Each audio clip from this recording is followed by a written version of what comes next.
अस्सलाम वालेकुम। हमारी आज की वीडियो पीरा इन्फोर्समेंट ऑफिसर और इन्वेस्टिगेशन ऑफिसर के फाइनल इंटरव्यू के हवाले से बहुत इंपॉर्टेंट है। वो बच्चे जिनके इंटरव्यूज ईओ और आईओ के हैं, मुख्तलिफ डिवीजन्स के जिनके अभी होने बाकी हैं, उन लोगों के लिए बहुत ही इंपॉर्टेंट वीडियो है। इंपॉर्टेंट इस हवाले से कि जैसे इस वीडियो के अंदर मैं आप लोगों के लिए 110 क्वेश्चंस लेके आया हूँ, जो 1 मई से लेकर 10 मई के दरमियान जितने भी इंटरव्यूज़ हो चुके हैं बच्चों के फाइनल इंटरव्यूज़, उसके अंदर जो उनसे क्वेश्चन पूछे गए हैं उनकी हमने एक फ़ाइल तैयार की है जिसके अंदर मुख्तलिफ डोमेन्स के अंदर पूछे गए 110 क्वेश्चन हैं। और इससे पहले जो 24 अप्रैल से लेके अब तक जो मुकम्मल क्वेश्चन पूछे जा चुके हैं वो 300 प्लस क्वेश्चन हैं जो मुख्तलिफ डोमेन्स के अंदर हैं।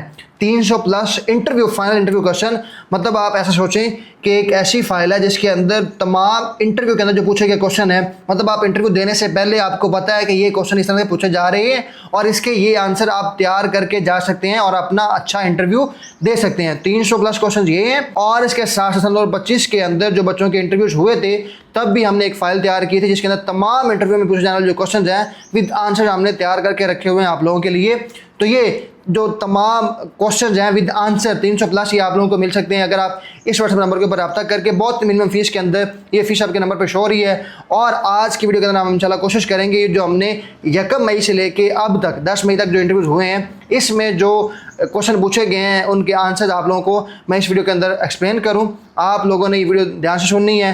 कोशिश मैं करूंगा कि 110 पूरे हो जाएं, अदरवाइज अगर वीडियो लंबी हुई तो हम इसको 50 क्वेश्चन तक भी रख सकते हैं और अगली वीडियो के अंदर या फिर पूरी फाइल के अंदर आपको वो 110 के 10 मिल जाएंगे। और ओवरऑल जो पूरे के पूरे क्वेश्चन हैं वो 24 अप्रैल से लेकर अब तक जो भी पूछे जा चुके क्वेश्चन है 300 प्लस, और उसके अलावा जो सन 2025 के अंदर क्वेश्चन पूछे गए थे विद आंसर्स आप लोगों को मिल जाएंगे। और उसके अलावा तमाम रिकॉर्डेड लेक्चर्स प्लस अगर किसी का साइकोलॉजिकल इंटरव्यू रहता है तो उसके हवाले से भी आप लोगों को जनाब मटेरियल मिल जाएगा। तो आप इस व्हाट्सएप नंबर के ऊपर रब्ता करके अपने आप को इनरोल करवा सकते हैं। और इसके बाद जो भी इंटरव्यूज़ होंगे, इसके बाद जो इंटरव्यूज़ होंगे वो भी आप लोगों को एक फ़ाइल के अंदर मिलते रहा करेंगे, क्वेश्चंस विद आंसर। तो आज की हम वीडियो शुरू करते हैं। तो जनाब ये फाइल है 110 क्वेश्चंस की। अगर आप चैनल पहली दफ़ा चैनल को सबसे पहले आप सब्सक्राइब कर लें, क्योंकि आप लोगों के लिए हम इतनी एफर्ट करते हैं, आप लोगों के लिए सारे क्वेश्चन इकट्ठे करते हैं, उसके ऊपर आंसर लिखते हैं एंड वीडियोस बनाते हैं। और आपने लाइक लाजमी करना है एंड ग्रुप्स में शेयर भी कर सकते हैं। Wish you very best of luck for sharing. तो जनाब सबसे पहले हम देखते हैं जो पहला क्वेश्चन पूछा, अगर आपको सिलेक्ट कर लिया जाए तो आप कौन से डिपार्टमेंट को ज्वाइन करेंगे। सबसे पहले इसमें जानना चाह रहे हैं कि आपकी इन्फॉर्मेशन अबाउट पीआर डिपार्टमेंट। तो जाहिर सी बात, अगर आपको सिलेक्ट कर लिया जाता है तो आप पीआर डिपार्टमेंट को ज्वाइन करेंगे। पीआर डिपार्टमेंट जो है वो पीरा एक्ट के तहत बना है और ये पंजाब का एक डिपार्टमेंट है। उसके बाद जी, will you join this post as a career, क्या आप इस पोस्ट को एज अ कैरियर के तौर पर देखना चाहते हैं अपने लिए, क्या आप इस पोस्ट को ज्वाइन करेंगे अपना कैरियर के तौर पर। तो जी हाँ, yes I will join it as a career. PERA is a new and important enforcement authority and it offer the chance to serve the public directly, क्योंकि इसके अंदर आप आवाम को डायरेक्ट सर्व कर रहे होते हैं। क्यों? क्योंकि आप प्राइस कंट्रोल कर रहे होते हैं, एनफोर्समेंट को खत्म कर रहे होते हैं, पब्लिक नॉशन खत्म कर रहे हैं। सो ऑल दिस थिंग्स जो आप कर रहे हैं ये आप डायरेक्टली आवाम के लिए कर रहे होते हैं। I believe this post matches my temperament because it requires discipline, field work, public dealing। उसके बाद जनाब है लॉ इम्प्लीमेंटेशन एंड रिस्पॉन्सिबिलिटी। तो ये आप आंसर कर सकते हैं। इसके अलावा अगर आप अपना कोई आंसर करना चाहते हैं तो आप जरूर कर सकते हैं। Who is the head of the district in पीरा।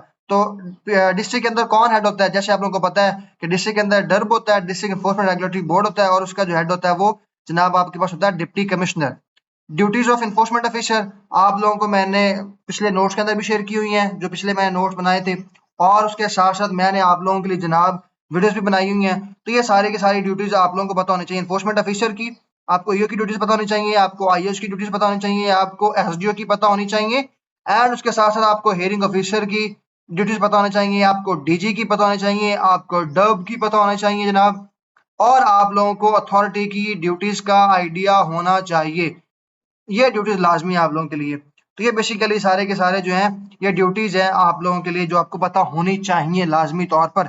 उसके बाद जनाब है कि ड्यूटीज ऑफ इन्फोर्समेंट ऑफिसर तो कौन कौन सी हैं। सबसे पहले इन्फोर्समेंट ऑफिसर जो है वो इम्प्लीमेंट करता है पीरियड को और शेड्यूल लास्ट को, टू इंस्पेक्ट मार्केट को इंस्पेक्ट करते हैं जनाब, टेक एक्शन लेते हैं होर्डिंग के खिलाफ, इशू नोटिस करते हैं, समन्स करते हैं, जो ईपीओ जारी करते हैं जनाब, सीज रेलेवेंट गुड्स, अगर कोई रेलेवेंट गुड्स आपने सीज करनी है, अगर उन्होंने इंक्रोचमेंट की तो आप उसको सीज करते हैं, कलेक्ट एविडेंस करते हैं, इम्पोज फाइन करते हैं, असिस्ट आप करते हैं एफआईआर करवाने में, एंड टू एक्ट फेयरली। आप ये सारे के सारे जनाब पढ़ सकते हैं। आप इनको पूरा पूरा पढ़िएगा, इनको समझिएगा। और ये मैंने पीरा जो एक्ट के हमारे लेक्चर्स पढ़े हैं यूट्यूब के ऊपर, ये आपकी स्क्रीन के ऊपर शो भी हो रही है प्लेलिस्ट के अंदर। मैंने ये सारी ड्यूटीज डिटेल में समझाई हुई हैं। और जो एक अच्छा ई होता है, आई होता है, वो जनाब फर्म रहता है एंड फेयर रहता है। What is due process? Due process क्या होता है basically? Due process means that no action should be taken against any person without following the proper legal procedure। वो कहते हैं कि ड्यू प्रोसेस में होता है कि आप किसी बंदे के खिलाफ बगैर किसी सबूत के कोई एक्शन नहीं लेंगे, आप उसके साथ बाइस नहीं होंगे, आप किसी एक ही साइड लेके दूसरे को फंसाएंगे नहीं, आप ड्यू प्रोसेस को फॉलो करेंगे, आप प्रॉपर जो लीगल प्रोसीजर है, जो कानून जिसे कहता है, उसके साथ आप सारा काम करेंगे। और उसके अंदर आप नोटिस प्रोवाइड करेंगे, अपॉर्चुनिटी देंगे ऑफ हियरिंग की, फेयर इंक्वायरी करेंगे, एविडेंस बेस्ड डिसीजन लेंगे and legal rights of appeal देंगे अगले बंदे को। In simple words, authority must act according to law, not according to personal will. मतलब जो अथॉरिटी होगी, एज आप ईओ हैं, आईओ हैं, आप एसडीओ हैं, या कोई भी हैं, तो आप जनाब क्या करेंगे, आप अकॉर्डिंग टू लॉ एक्ट करेंगे, ना कि आप अपनी पर्सनल विल के तहत। What is discipline? डिसिप्लिन क्या है basically? Discipline means following rules, आप फॉलो करते हैं रूल्स को, ओबेइंग लॉज ऑर्डर्स, और आप लॉ को जो जो भी आप लॉ है उनको ओबे करते हैं।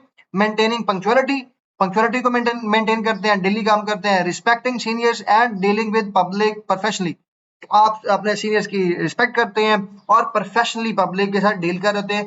In enforcement services, discipline is a very important because misuse of authority can damage public trust. तो अगर आप अथॉरिटी को मिसयूज करते हैं तो आप अवाम का भरोसा खो देंगे। उसके बाद जी, what is Pakistan growth rate? Pakistan की ग्रोथ रेट क्या है? तो ये है जनाब, Pakistan latest revised annual GDP growth rate for fiscal year सन 2024 एंड 25 के लिए जनाब है 3.06%, 3.06% according to Pakistan bureau of statistics. However, the earlier economic survey सन 24-25 का जो हुआ था had reported real GDP growth at 2.68%. So in interview, I would say, sir, the revised figure is 3.06%, while earlier survey estimate was। तो आप लोग, क्योंकि basically ये जो रिवाइज्ड है, लेटेस्ट है, तो आप यही कोट करेंगे, आप ये कोट नहीं करेंगे, क्योंकि पहले में शुरू के सन 2024-25 के फिस्कल में तो ये थी, लेकिन बाद में रिवाइज होने के बाद ये हो गई है, तो आप ये 3.06% नहीं बताएंगे। पाकिस्तान पॉपुलेशन ग्रोथ, तो पाकिस्तान की पॉपुलेशन ग्रोथ क्या है? तो पाकिस्तान के अंदर जो बेसिकली आबादी है, सन 2023 के सेंसस जो आदादोशुमार के मुताबिक, जो मरदमशुमारी के मुताबिक पाकिस्तान की आबादी थी 2.4149 million, and average annual population growth rate was around 2.55% है। पाकिस्तान नेबर कंट्रीज कौन सी हैं? तो पाकिस्तान की नेबर कंट्री इंडिया है, अफगानिस्तान है, ईरान एंड चाइना है। Pakistan also has a coast line along the Arabian sea, और पाकिस्तान की एक समंदर के साथ भी जनाब कोस्ट लाइन मिलती है। नेबर कंट्रीज लोकेशन, तो पाकिस्तान के किस साइड पे कौन सी नेबर कंट्री है? तो जनाब सबसे पहले अब बात कर लेते हैं हम इंडिया की। तो इंडिया हमारे ईस्ट में है, अफगानिस्तान हमारे वेस्ट नॉर्थ वेस्ट में आता है, ईरान हमारे साउथ वेस्ट में आता है, चाइना जो हमारे जनाब नॉर्थ और नॉर्थ ईस्ट वाली साइड में आता है, अरेबियन सी हमारे साउथ में आता है। तो ये आप लोगों को आइडिया होना चाहिए जनाब। उसके बाद जी, Arabian sea is part of which ocean? तो अरेबियन सी जो है वो किस, मतलब क्या है कि ओशन का हिस्सा है? जो पाकिस्तान का लोकेशन है ना, पाकिस्तान के साथ जो है अरेबियन सी लगती है, मतलब पाकिस्तान के बॉर्डर के साथ। तो ये जो अरेबियन सी है, ये किस बड़े समंदर का या किस बड़े ओशन का ये हिस्सा है जनाब? तो ये जनाब है इंडियन ओशन का। अटलांटिक ओशन की जो लोकेशन है वो बताएं जी। अटलांटिक ओशन की जो लोकेशन है वो क्या है? The Atlantic Ocean lies between American on the west and Europe and Africa on the east. तो जो अटलांटिक ओशन है वो दरमियान में है, और उसके वेस्ट में अमेरिका और उसके ईस्ट में यूरोप एंड अफ्रीका है। It is the second largest ocean in the world after the Pacific. तो सबसे बड़ा पैसिफिक है, सबसे बड़ा जो ओशन है जनाब नंबर 1 पे वो पैसिफिक है, एंड नंबर 2 के ऊपर जो जनाब है वो अटलांटिक है, अटलांटिक। तो ये जनाब आपने याद करना है। सब्सक्राइब लाजमी करना जनाब, और लाइक कर दें वीडियो को।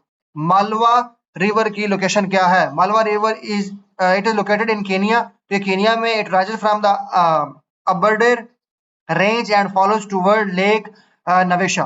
तो ये बेसिकली उसकी उन्होंने मालवा रिवर की लोकेशन भी पूछी हुई थी। तो इस तरह के आपको लोकेशन का आइडिया होना चाहिए।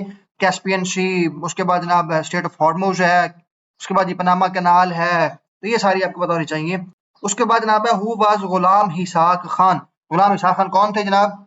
तो Ghulam Ishaq Khan was a Pakistani bureaucrat थे एंड अ पॉलिटिशियन थे। He served as the 7th president of Pakistan. तो ये पाकिस्तान के 7वें प्रेसिडेंट थे फ्रॉम 1988 टू 1993। तो ये 1988 से लेकर 1993 तक रहे हैं।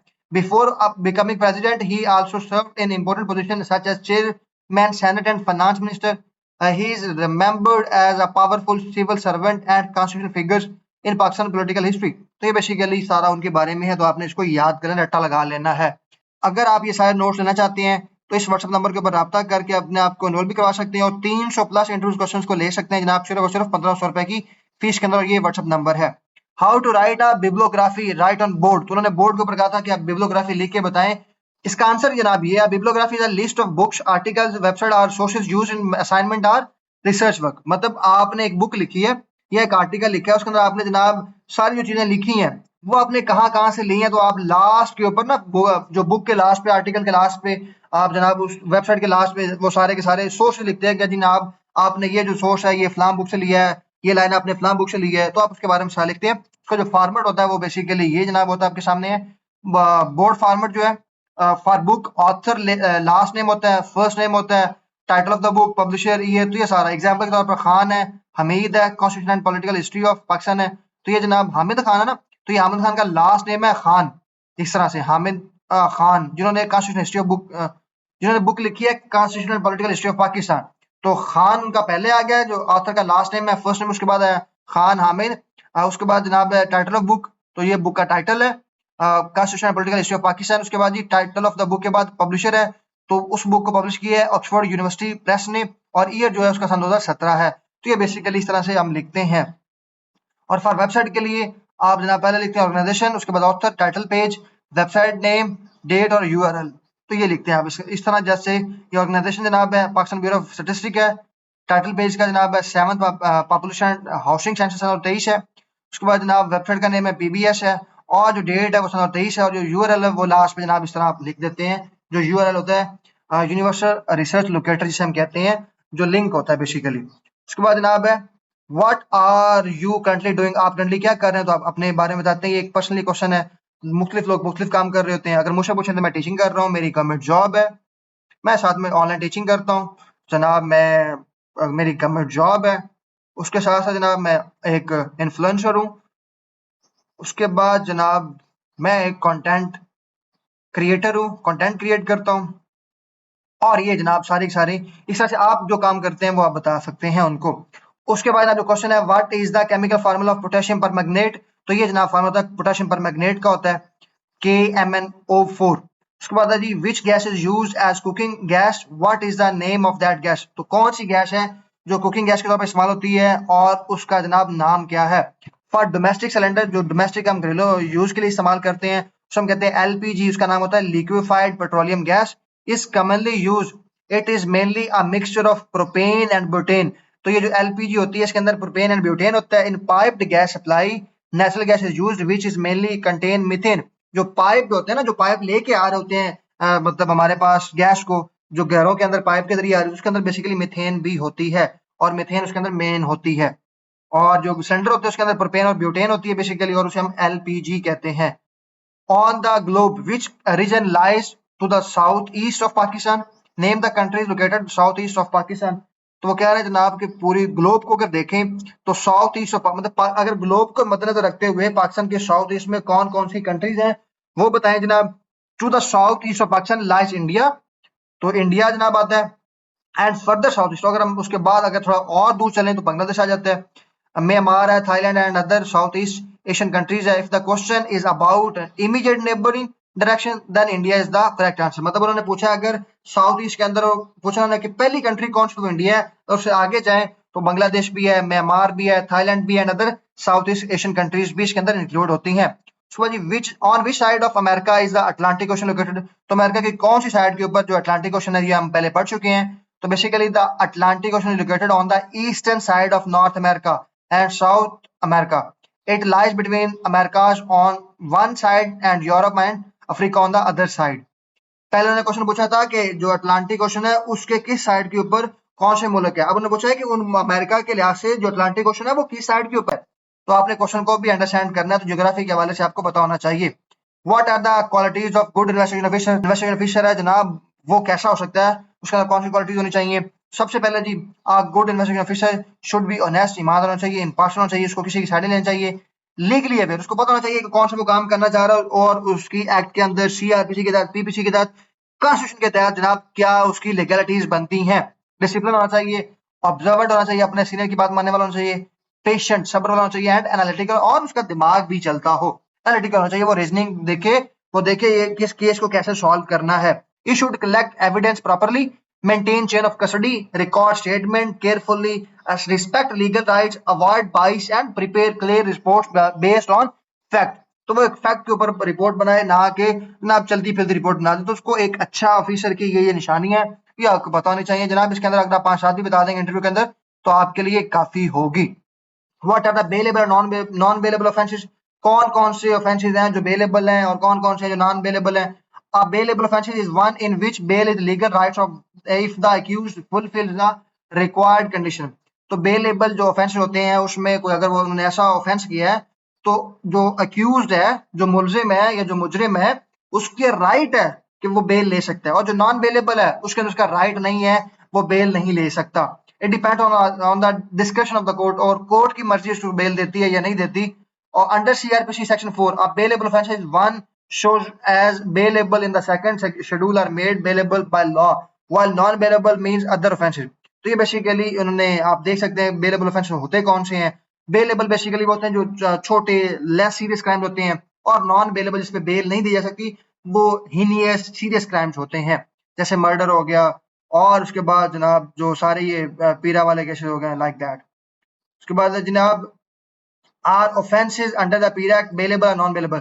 तो पीरा के अंदर जितने भी ऑफेंसेस आते हैं वो सारे के सारे नॉन बेलेबल हैं, और जनाब उसके साथ साथ वो कॉग्निजेबल हैं, मतलब आपको मजिस्ट्रेट की इजाजत नहीं चाहिए किसी बंदे को अरेस्ट करने के लिए, और ये सारे सारे क्या हैं जनाब, ये नॉन बेलेबल भी हैं।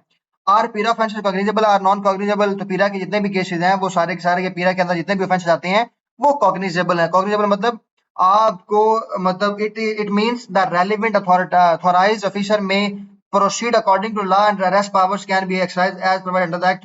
तो वो कह रहा है कि जनाब जो अथॉराइज्ड ऑफिसर है वो किसी बंदे को अरेस्ट कर सकता है विदाउट जो है गिरफ्तारी के वारंट के।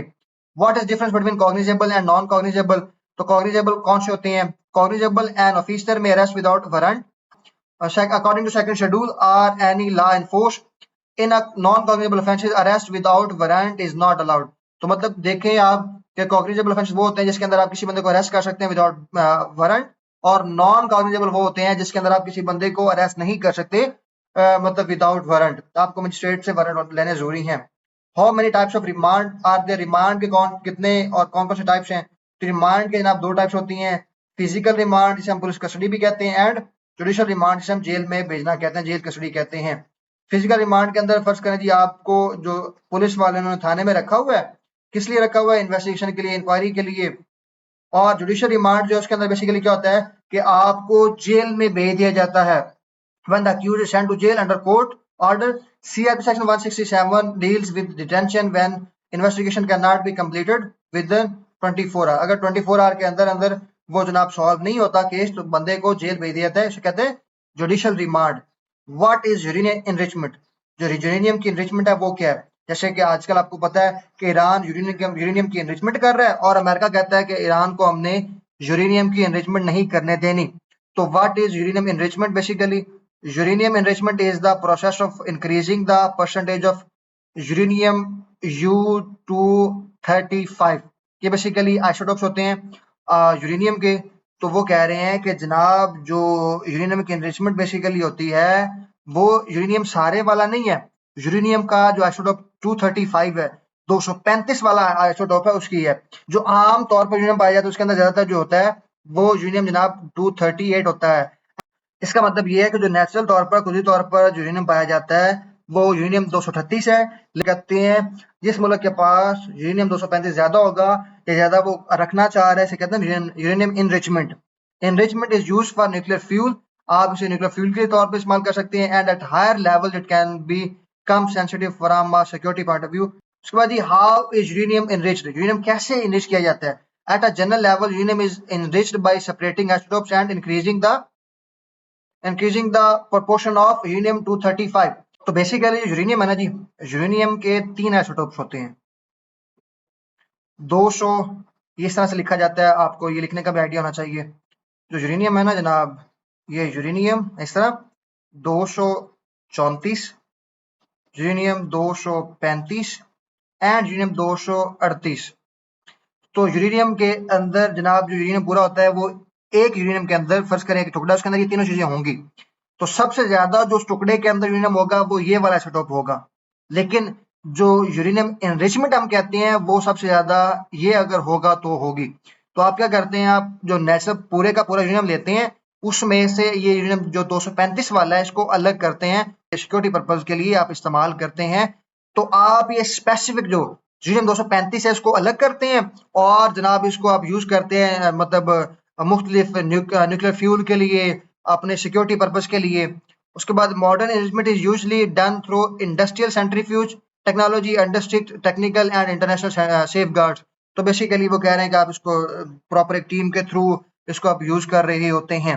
और ये मतलब इम्पोर्टेंट इसलिए है क्योंकि आजकल आप लोगों को पता है कि जो वार चल रही है उसके अंदर ये बार बार बात की जाती है। What is difference between inquiry and investigation? तो इंक्वायरी एंड इन्वेस्टिगेशन के दरमियान में फर्क होता है, आपको पता होना चाहिए। An inquiry is a proceeding conducted by a magistrate और कोर्ट अदर देन ट्रायल। तो बेसिकली जो कोर्ट होता है या मजिस्ट्रेट होता है जो बंदे से क्वेश्चन कर रहे हैं वो इंक्वायरी कहलाता है। मतलब ट्रायल एक होता है ना, कोर्ट के अंदर खड़े होकर आप क्वेश्चन करते हैं, वो नहीं। जो मजिस्ट्रेट और कोर्ट आपसे पर्सनली पूछ रहे होते हैं ट्रायल के अलावा basically. And investigation include proceeding for collection of evidence. और जो इन्वेस्टिगेशन है वो उससे इंक्वायरी से एक लेवल आगे की चीज है। इंक्वायरी बेसिकली आपसे पूछना है किसी चीज के बारे में एक नॉर्मल लेवल के ऊपर, इन्वेस्टिगेशन प्रॉपर आपसे एविडेंस इकट्ठे करना, सारा का तगोपो करना, एफर्ट करना इन्वेस्टिगेशन के लिए, एविडेंस को इकट्ठा करना, सबूत इकट्ठे करना बेसिकली।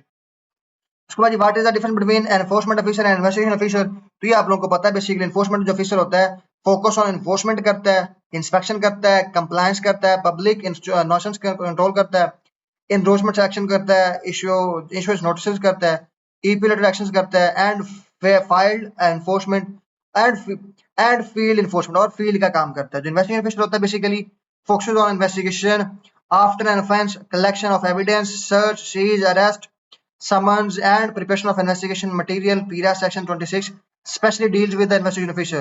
तो ये 26 है वो बेसिकली इन्वेस्टिगेशन ऑफिसर के बारे में डील करता है। तो ये बेसिकली थे पहले 30 क्वेश्चन। वीडियो लंबी हो जाएगी, टोटल 110 क्वेश्चन हैं और इस फाइल के अंदर, और इसके अलावा जो ओवरऑल सन 2025 के और सन 2026 के जो भी इंटरव्यूज हो रहे हैं 300 प्लस क्वेश्चन हैं जनाब। आप लोगों के लिए हमने क्वेश्चन विद आंसर ये लिखे हुए सारे के सारे फर्दर इस तरह से। तो ये जनाब आप लोगों के लिए व्हाट्सएप नंबर है, इस व्हाट्सएप नंबर के ऊपर रब्ता करें, मैसेज करें और सिर्फ 1500 रुपए फीस के अंदर आप ये सारे के सारे नोट्स ले सकते हैं। अगर आपको ये वीडियो अच्छी लगी हो तो आप जनाब बेल आइकन को दबा सकते हैं और वीडियो को लाइक कर सकते हैं। Wish you very best of luck, interview अच्छे से दें। स्टे ट्यून, अल्लाह हाफिज़।